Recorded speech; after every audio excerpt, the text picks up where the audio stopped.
राम कृष्ण या चैतन्य महाप्रभु के चरणों में प्रणाम करने से समाज में, संसार में जो निरादर हो रहा है, वो निरादर करने वाले आपके चरणों में झुकेंगे। इसका अर्थ ये है। और परिभवग्नम, परिभवग्नम का दूसरा अर्थ ये है कि चलो भाई हमारा कोई निरादर करते हैं, उनका कष्ट दूर होता है। परिभवग्नम का दूसरा अर्थ यह है कि हमारे परिवार में, हमारे कुटुंब में यदि किसी का अनादर होता है या किसी को प्रॉब्लम होता है, वो भी दूर हो जाता है यदि हम भगवान को प्रणाम करें। कई बार होता है ना, कोई माँ कहती है कि भाई हम तो भक्ति करते हैं लेकिन हमारे बच्चे भक्ति नहीं करते हैं। कई बार बच्चे कहते हैं भाई हम भक्ति करते हैं लेकिन हमारे माता पिता नहीं करते हैं। तो इन सब के लिए यहां पर बहुत सुंदर शब्द है परिभवग्नम। वंदे महापुरुषते चरणारविंदम। महापुरुष के चरणों में प्रणाम करने से, प्रणाम हम करते हैं, इसका लाभ हमारे फैमिली वालों को मिलता है। एक बार समझ लीजिए, यदि हम भगवान को प्रणाम करें हमें तो लाभ मिलेगा, लेकिन हमारे कुटुंबी को, हमारे परिवार को भी उतना ही लाभ मिलेगा। आप कहोगे प्रमाण, भागवत में सैकड़ों प्रमाण है। ध्रुव को ही ले लीजिए, अभी जो हमने कथा सुनी, ध्रुव ने भक्ति की और हजारों वर्ष तक इस धरती पर राज किया, 36,000 वर्ष तक।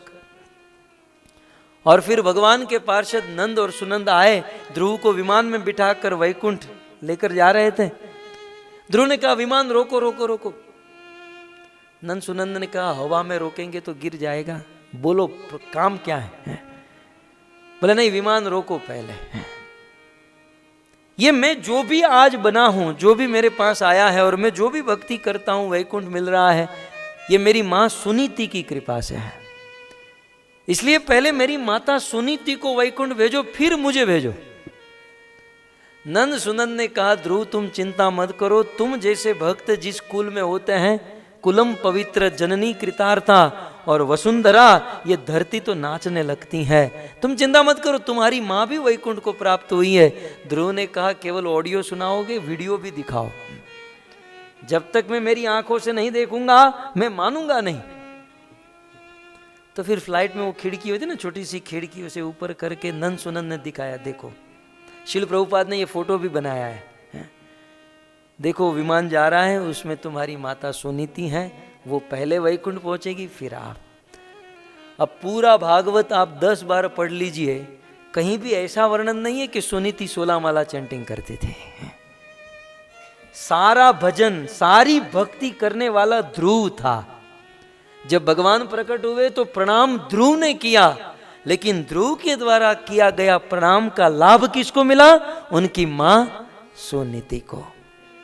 यहां पर यही कहा जा रहा है कि वंदे महापुरुषते, महापुरुष के चरणों में यदि हम प्रणाम, महापुरुष ध्यान रहे, महापुरुष माने राम कृष्ण और चैतन्य महाप्रभु, इनके चरणों में यदि हम प्रणाम करें तो लाभ क्या है? परिभवग्नम। हमें तो लाभ मिलता है, हमारे फैमिली को, परिवार को भी। और उसका पहला प्रमाण, एक बेटे ने भक्ति प्रणाम किया तो उसका लाभ किसके मिला? माँ को। अब दूसरा प्रमाण सुनिए कि माँ ने प्रणाम किया और लाभ बच्चे को मिला। भागवत भागवत है भक्तों, सारी बात भागवत में। अश्वत्थामा ने 6 ब्रह्मास्त्र छोड़े 5 पांडवों के ऊपर, और अंतिम ब्रह्मास्त्र पांडव बीज शून्य धरती करने के लिए, पांडव के वंश को साफ करने के लिए, पांडव का एक बच्चा अर्जुन के पुत्र अभिमन्यु, अभिमन्यु की पत्नी उत्तरा के गर्भ में था। आगे चलकर उनका नाम परीक्षित हुआ। तो उत्तरा के गर्भ में बालक था। उत्तरा को पता चला ब्रह्मास्त्र आ रहा है। उत्तरा दौड़ते दौड़ते आई कृष्ण के पास, पाहि पाहि महायोगी देव देव जगतपते, नान्यम तदभयम पश्ये यत्र मृत्यु परस्परम। हे कृष्ण पाहि मां, मेरी रक्षा करो। कृष्ण ने कहा क्या हुआ? बोले ये ब्रह्मास्त्र आ रहा है। कृष्ण ने कहा तो मेरे पास, मैं तो बांसुरी बजाने वाला ग्वाला हूं, कहो तो 1-2 सॉन्ग सुना दूं। ये ब्रह्मास्त्र को लेकर मेरे पास, तुम पांडवों के पास जाओ, पांडव योद्धा है, युद्ध करने वाले। उत्तरा ने इतना ही कहा, नान्यम त्वदभयम पश्ये। कृष्ण ये पांडव एक दूसरे को मार सकते हैं, काट सकते हैं, लेकिन मरे हुए को जीवन देना तो मात्र आप ही कर सकते हैं। मरे हुए को जीवित तो मात्र आप कर सकते हैं। आप मेरी रक्षा करें। उत्तरा ने प्रणाम किया, प्रार्थना की, और उत्तरा ने यहां तक कह दिया, कृष्ण मैं भले मर जाऊं, अभी द्रवती मामीश मामे गर्भो निपात्यताम, मैं भले मर जाऊं लेकिन गर्भ में मेरा जो बालक है वो बच जाए, ऐसी आपसे निवेदन है। अब वो तो बालक आराम से पेट में सोया हुआ है, उसे तो पता भी नहीं है भगवान कैसे है, कौन है, क्या है। सारी बात, सारी मेहनत, भगवान महापुरुष को प्रणाम किसने किया? उत्तरा ने। और लाभ किसको मिला? उनके बालक को, है ना। कृष्ण सूक्ष्म रूप धारण करके उत्तरा के गर्भ में गए और बिजली की तरह कृष्ण ने उस ब्रह्मास्त्र, यद्यपि प्रभुपाद इस श्लोक के परपोर्ट में लिखते हैं कि ब्रह्मास्त्र एटम बम की तरह होता है जिसे कोई विफल नहीं कर सकता, एक बार छूटा तो छूटा, लेकिन कृष्ण ने ब्रह्मास्त्र को भी नष्ट कर दिया और उत्तरा के बालक की रक्षा की। सो ध्रुव के प्रसंग में बेटे ने प्रणाम किया, मां को वैकुंठ मिला।